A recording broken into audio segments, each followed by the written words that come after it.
it's a fancy menu item to have LOX, but why? LOX is so cheap and simple to make. I mean, don't get me wrong, it's still top 5 keto foods for me personally, but let's not overcomplicate something simple. I mean, the recipe is ancient.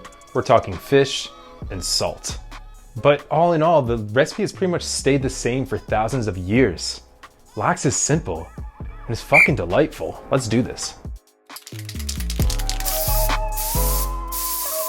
Now the glass container that we're gonna use for curing, you wanna pick the smallest one that'll still fit the fish in there. I even recommend trimming off a little bit of the small pieces of fish so you can fit it in these glass containers. Now microplane is super helpful. I use it all the time. Here we're using it to zest a lemon.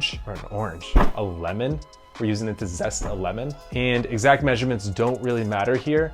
We just wanna use enough zest, enough dill, and enough salt to completely cover the fish fillets.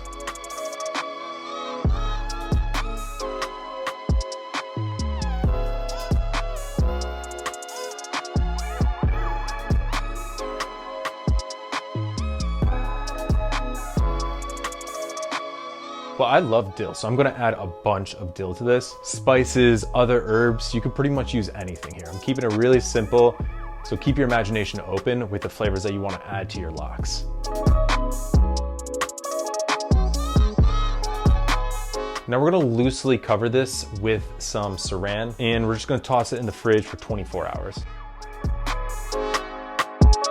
When it comes out, you'll see there's a lot of liquid that gets pulled out of the fillet, and the fillet gets a little bit tougher too. We wanna rinse all of our cure off of the fish. And now, let's decide how we wanna plate this up. We're gonna pair it with a cucumber salad. I'm gonna use a coconut yogurt here, some garlic powder, salt, pepper, and lemon juice, and that's really all we need. Give it a stir.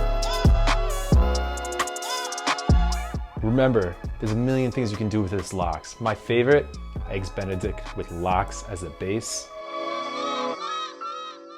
I hope you make it. And if you do, take a picture of it. I wanna see it on Instagram, so don't forget to tag me. As always, guys, keep it keto, stay healthy. Peace.